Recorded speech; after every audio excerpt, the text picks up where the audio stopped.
What's up, Mananap? For today's video, we're going to talk about Mrs. Peters from Trifles. If you have any questions about her, feel free to ask, but if no, then no.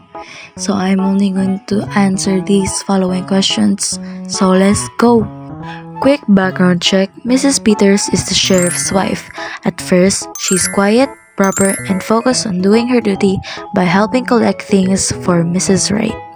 Mrs. Peters is a quiet, dutiful, and empathetic woman who grows from following the law to following her conscience and sisterhood. First question: what information did Mrs. Peters share?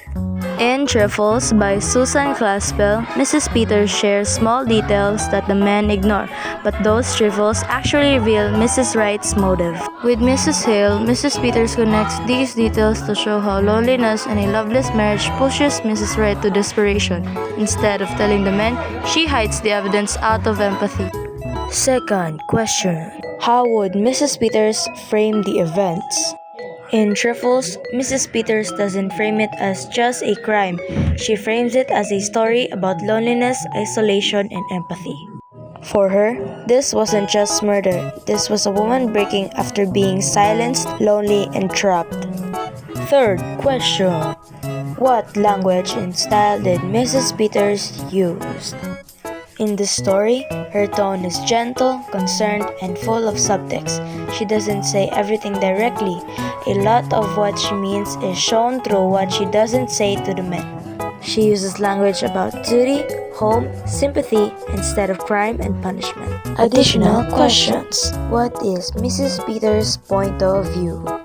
Mrs. Peters' point of view is that justice isn't always about the law. Sometimes it's about understanding another woman's pain and choosing compassion. Sometimes it's not about the big mistakes people make. It's about the smallest things, the things no one notices, the empty cup, the unfinished work, and the silence. We often look for proof, but forget to look for the person.